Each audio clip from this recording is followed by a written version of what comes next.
Welcome to the Guys Learning Japanese podcast. I'm Derek. How's it going, Nick? Yeah, I'm going well. How are you? I'm alright. For today's topic, I would like to do a frequently asked questions. So we're just going to be going through some different questions that people occasionally ask us. Would you like to explain why we decided on this topic or how we decided on this topic? Yeah, sure. As you know, and some of our listeners may know, I went to Australia over the summer break. Or rather, it was Australia's summer, but it was Japan's winter. And during that time, my friends were asking me all sorts of questions about learning Japanese, and I just sort of thought, why not jot some of them down, and we can ask them on a podcast. Yep, that sounds good. I like that. So do you want me to start off with one of the ones they asked? Yeah, so you're going to do the questions and I'm going to answer first, and then you're going to give your opinion on the matter? Yeah, sounds good. All right, let's do it. Okay, first question. How many days a week are you studying? They were asking that to me specifically, but as a learner of Japanese, how many days do you think people should be studying? I think the more you study, the better. Every day is better than occasionally. I don't study every day, but I'm being exposed to Japanese pretty much all day, almost every day. So by that exposure, I mean reading Japanese books or watching the news in Japanese or watching TV in Japanese or just, I live in Japan, so obviously I'm surrounded by Japanese. But in terms of concrete studying, using a textbook or doing reps on Anki, I try for every day. I don't always do it every day, but I'd say I do about maybe 10 to 30 minutes a day. If I do 10 minutes a day, that's the bare minimum. I'm kind of satisfied. But if I do 30 minutes a day, I'm usually pretty happy about that. That's what I would like to go for, but I don't always get to that point. I'm a little busy, and I'm kind of lazy, so yeah. The more the better, and I think consistency is more important than length. So rather than studying for 10 hours on one day, I think it would be better to study like maybe 20 minutes a day for a week. Even though like the time is much less, significantly less. I think it'll be more beneficial for you if you do that. So how about you? What's your opinion on this? How many days a week? How long each day? Or how long each session? Yeah, I agree with you. I think that it's every day is a good thing. I tend to study for about maybe an hour a day on Anki, but that's because I'm crazy. I don't have to study an hour. I think 30 minutes, I'd be satisfied with 30 minutes, but I'm studying Japanese a lot at the moment, so maybe, I've sort of increased it quite a lot. I'm a bit of a robot, so I do most things in 25-minute chunks with a 5-minute break in between to make a coffee or, in-cue more songs into Winamp or whatever. And so your 25, sort of these blocks, one of them or two of them in my case at the moment will just become basically Anki blocks. And then I also use a program that's called Way of Life, I believe, which is a program that you can get for iPhone or iPod or whatever. And it's basically a habit tracking program, and I just, every day at the end of the day, I just quickly go through that. It takes all of 10 seconds. And I basically just tick off whether or not I did Anki at all that day, or I tick off whether I have a whole bunch of different things that I check off every day, actually, some not relating to Japanese at all. It sounds a lot like the iOS app called Lift, Lift.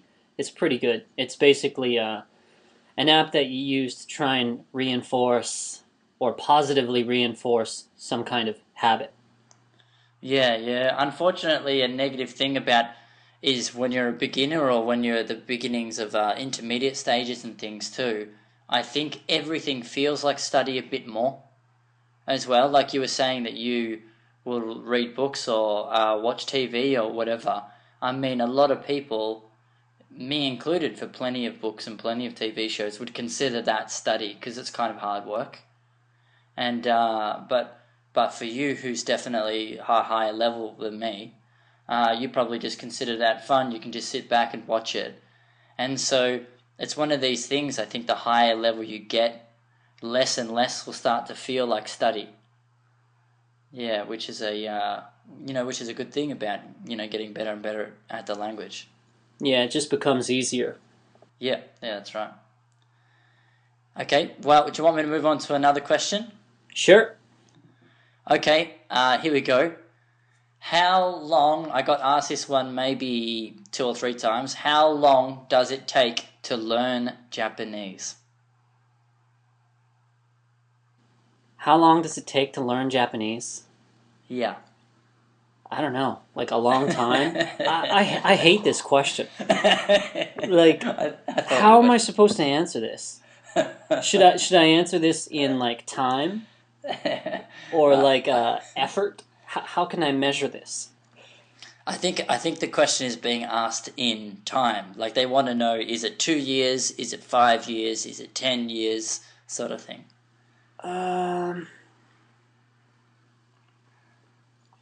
That's a really hard one. Do you want to go first? Sure. I agree with, I think, your sentiment. I don't like the question much. It's a very difficult question to answer. Probably the best answer is it will take forever. Yeah.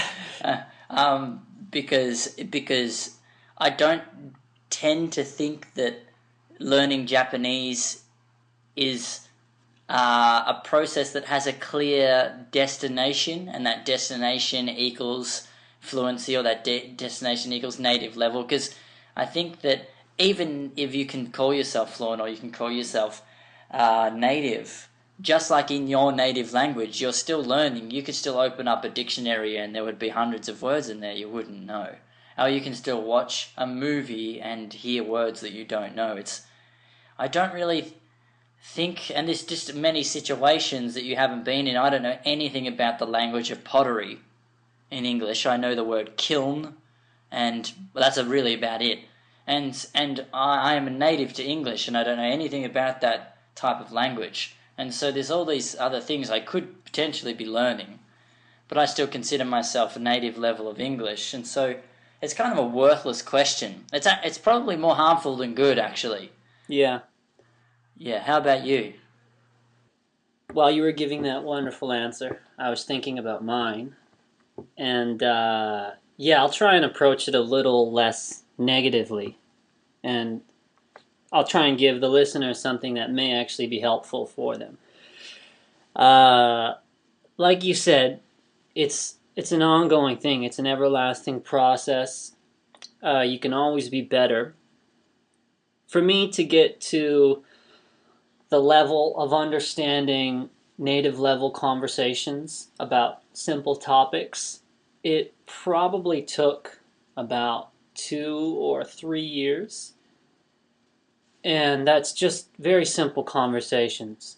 People talking about, like what they did or what they're going to do. And obviously there were a lot of gaps in my comprehension.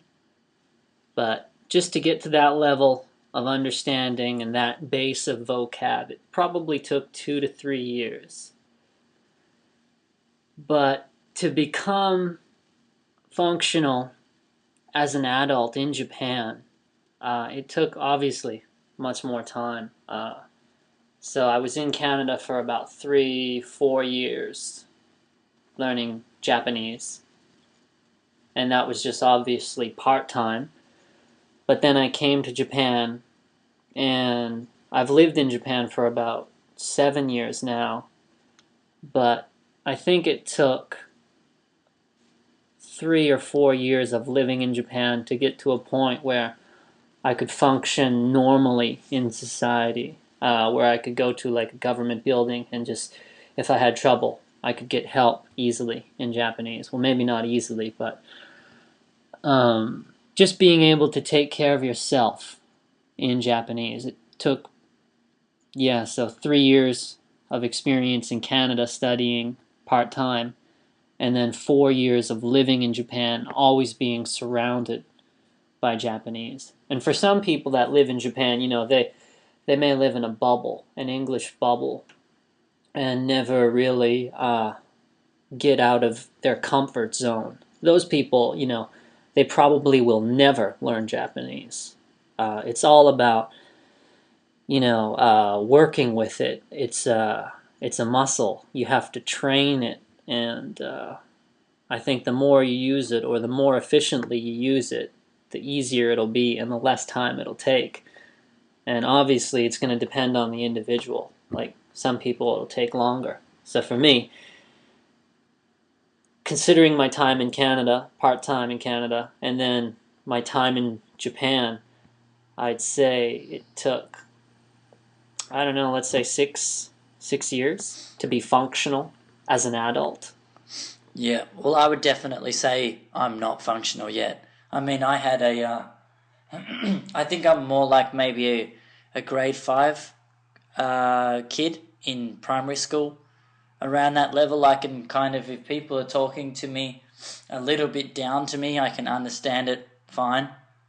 But yeah, definitely when it starts getting into difficult situations involving the government, or involving issues. For instance, I received a phone call last night about about withdrawing money from my bank account, my real estate company that I'm going through, that I'm using at this place, is I think they overdrew a little bit by accident, and they were just telling me that.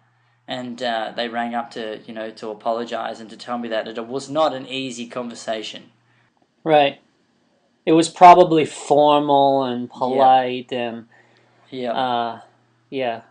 Yeah, and it was quite, it felt embarrassing, and I know it shouldn't have, because it's a second language and everything, but it felt kind of embarrassing to ask them to repeat themselves, and to ask them if they could possibly slow it down for me and all that kind of thing. What was more that than again? once. Could you repeat that a few Yeah. more times? Yeah. Could you just say that 8 times in a row, progressively getting slower and slower? Yeah. And yeah, it was a bit embarrassing, and I can kind of understand why English speakers might live in a bubble. It's a tempting thing. I mean, I'm not that tempted by it, but it can be very embarrassing living in another country. It's not always easy.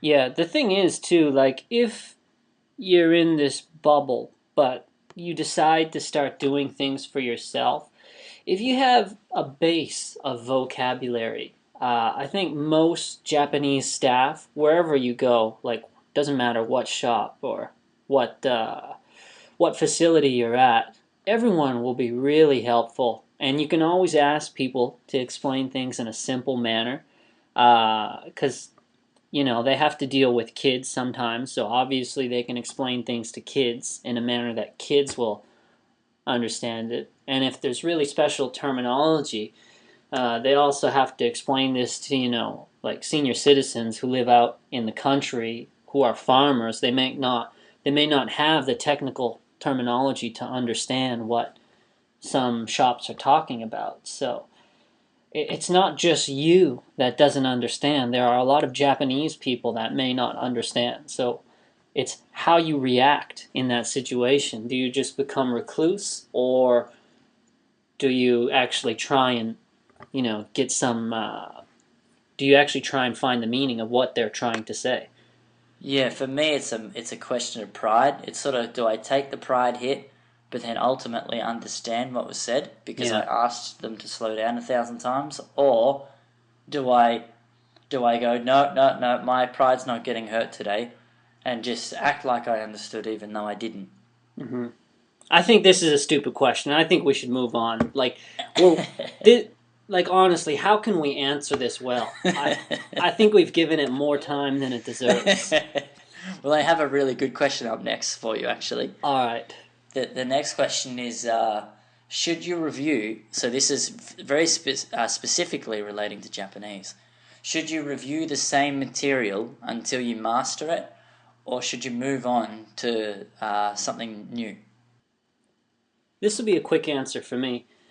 Usually, if something is interesting for me, or I should say, if it's interesting or useful, I'll usually keep at it until I master it.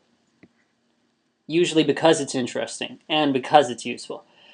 But if it's boring and uninteresting and uninteresting, I'll probably give up on it really quickly, maybe even too quickly.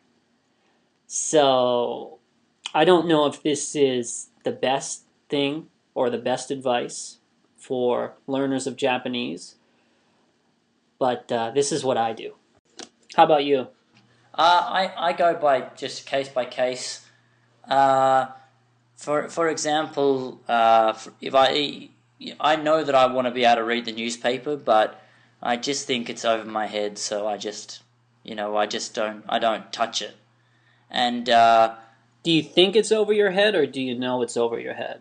I know that the difficulty of it is over my head. I don't think the content is over my head. I think the difficulty is. Okay. Yeah, as far as the amount of kanji or whatever it might be, or that it's just so much effort to master it. The amount of time that it will take, it's just not worth it for me at the moment because I think I'd rather just concentrate on other things for the time being. And so I'm sort of similar to you where I drop things a lot. And I actually learn Japanese in a relatively scattered, scrambled way. I kind of hop from content to content, and then I take little bits from each one. Or if I really like it, I'll take more than a little bit from each from them, and then I'll just go on my way. Is there any particular topic or kind of content that you give more attention to any other? Just content I'm interested in. Yeah, so there's no reason why I'm studying words to do with radiation and meteorites, such as the kinds of vocabulary that I'm getting from Uchu Kyodai that I'm watching at the moment. But I mean, I'm just interested in those words in English, and so I just want to learn them in Japanese, regardless of how useful they are. I've never found a use for them yet, and I'm not sure how many times I'll get to use the word meteorite, but yeah, I'm still learning them. If it's sort of silly or not, I'm just interested in learning them, so I am. Yeah, isn't it nice that things that you're interested in, you tend to remember them whether you try to or not? Yep, yeah, it's beautiful. I remember the first time I started playing Ni no Kuni on DS. I started learning all these words for magic and wizards and spells and things like that. And basically, almost the first time I would see them, I would remember them, which was great. Awesome. Yeah. All right. Well, moving on to the next question. Here we go. How many Anki cards do you review a day? Well, I have two formats. I have a cram. What is it? What is that setting called? Is it called a format or something? In I don't know. Anki? I don't know what you're talking about. Are you talking about the cram mode? Yeah, well, I have one setting where my deck is, or my deck option or my deck format is set to 100 reviews. This is for cramming, Okay. and I usually don't do that. The other one, the other one is long term study, and this is 30 reviews. Okay, so you do 30 reviews a day and you only have one deck. Well, I have about probably close to 10 decks, but Right. I frequent 2 or 3. Like I have a grammar deck, and I have a vocabulary deck, and I have another one that's basically it's pop terminology, like new or recent words that are used in Japan that you would never find in a textbook. And even if you use them around Japanese people, you may not the Japanese people may not understand it. I'm trying to think of an example. Okay, so one of them would be, I think it's called kizuna-kon. Kizuna-kon. So the first part, kizuna, like bond or connection. Maybe it goes a little deeper than that, but the other one, kon, as in kekkon, wedding or marriage. So basically, this word is used to refer to people who got married, or basically their marriage happened, or they felt pressure to get married after the earthquake of 3/11. Wow. Wow, there's a word for that? Well, yeah, and it makes a good story, you know. Yeah, yeah. This is it's like a word that people will use on Twitter or some kind of online forum. Basically, Wow. like if you say like, "Oh, I got married," on the 15th of March a few years ago, like just after the earthquake. I think it was 2012, was it? Or 2011? I believe it was earlier than 2012. Yeah, I think it was 2011. Yeah. Yeah, so if you were to say like, "Oh, I got married," like, shortly after the earthquake, people would say, "Ah, kiznakon," Yeah, something wow. like that. And then probably the other person wouldn't understand it, but maybe they would. But just stuff like that, kind of geeky things. I like it. It makes for an interesting conversation. So so you have 30 cards, or you review 30 cards within that deck and your other decks? This one I don't do too much because it's not very practical. But the vocabulary one and the grammar one I try to do pretty often. Yep. Those are my main ones. Yeah. Grammar mainly for testing purposes, because the grammar that I'm studying I will never see in a book, or I will probably never see it in a book. I haven't seen most of the examples yet, but they happen to be on my tests, so I study specifically for that. And rather than cramming all of those grammar examples before the test, I think it's better to study, much in advance, slowly. Yeah. So, Yeah. So as for my opinion, or rather, as for what I do with Anki, I depending on my mood and depending on whether or not I'm working, I normally set each deck. I set them every day. I set the daily review limit, which was a great feature. I think that came in with Anki 2, and so I set them between about 30 and 50 cards per deck, and mhm. so I actually have quite a few decks, but some of them they don't have all that many cards in them. I've got the one for the prefecture names, for example, which there's not all that many prefectures, so there's not all that many cards. And then I have another one which is just for pictures of food and stuff, so I can remember different types of food. And there's not all that many of those either. But anyway, I have about sort of 4 to 5 major decks, and so I normally study about 30 to 50 card reviews for each of those per day normally. So it's normally around about 150 to 300 cards, I'd say, a day. And if I'm if I'm concentrating well and everything's going well, that will normally take me about an hour to do 150, or about 2 hours, 2.5 hours to do 300, or something like that. You're quite diligent, folks. You gotta try and get to his level. Yeah, I'm full speed ahead at the moment. Yeah, especially. Yeah, awesome. Yeah. So, do you want to do one more, or do you want to wrap it up there? You know what? Let's do one more. Let's do one more. This is a big one, or it's a good one. So I thought, leave this one to the end. Here's the big question that I know that I've been asked many times, which is, are you fluent? Do you want to take that one first? No, I know. I want you to. It depends on the topic, honestly. I can talk comfortably about, certain topics. I'm interested in health, diet, nutrition.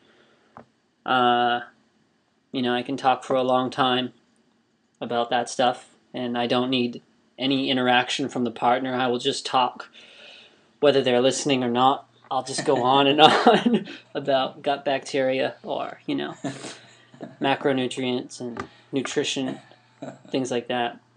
It really depends on the topic, but sometimes I could be watching like a news report, or I could be reading a book or a passage in a book, and I won't understand. And I mean, not understand any of it. Like sometimes there's just too much vocab that I don't get, so I might not understand any of the content.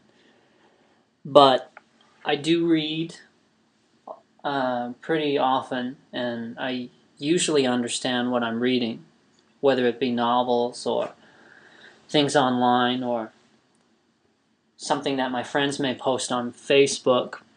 I tend to have the most trouble with university level academic papers because I read stuff like that in English, usually about nutrition or something that I find interesting.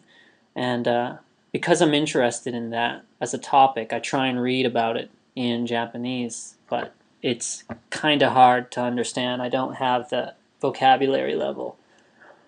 And I guess it's the same with news articles. If they're talking about politics sometimes, I'm not really sure what they're talking about. But, if the topic is history or something else, I'm usually okay. Right. Well, that's very impressive though. But it's also very interesting that you said that there's some things you read and you just really don't understand any of it. That just makes me feel good because, and I think it might make other listeners feel good too. I mean, you're a guy that's been studying for years and years and years and years and years and living in Japan for years and years and years and years and years. And there's still things out there that you're learning. It's not like, there's some people who are just amazing and can understand everything. It's sort of like everyone is learning, really. Mm-hmm. Everyone who's learning Japanese, everyone who's learning as a second language is basically working hard all the time to do it. Yeah, it's you really have to invest a lot of time and effort. It's hard, and sometimes it may seem effortless, like when I'm, I don't know, giving a speech or doing something, but when that's over, sometimes I really feel exhausted. Yeah. Mm-hmm. And there would have been just there's obviously years of work ultimately that's gone into that, getting to that point. Yeah. And then, well, anyway, for me, I'm nowhere near fluent. I don't consider myself. I don't like the word fluent to begin with. Yeah. And I don't like the way it's thrown around, especially in ad campaigns for bullshit products that don't work. Don't get me And started. get fluent in 2 weeks and all that jazz that's thrown around. Learn Japanese in 3 days. Yeah, and I don't consider myself fluent if under the kind of under the idea, the assumption that fluency means that you can speak fluently and that you can converse with people on all manner of topics and that you can respond to people critically and do all of these other things that a native speaker would be able to do, then no, I'm not at that level. I have a series of goals. They're all extremely specific. Like one of them would be, say, pick up a girl in Japanese. Another one would be, read a Murakami Haruki book. Another one would be, it would just be watch an entire show, a run of a TV show without subtitles, without Japanese subtitles, and not need Japanese subtitles at all. I've got a whole bunch of goals like that. And I feel as though until I achieve every single one of those goals, I won't consider myself fluent.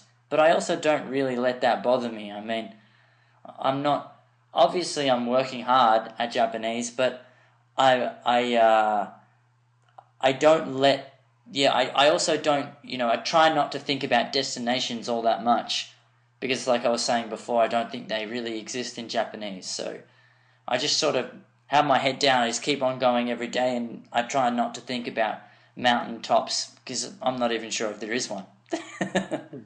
Yeah. What area of your Japanese ability are you the least fluent? Oh man, I mean, you're basically everything. Okay. Of course it would be. As for skills, I mean, it's certainly writing. I mean, my writing's not all that good. But as for based on content, I'm assuming that's what you meant. Content, like what area of the Japanese world is hard to understand? Is that what you meant? No. I kind of meant basically what you first said. So, well, I'll give you my example. Yeah.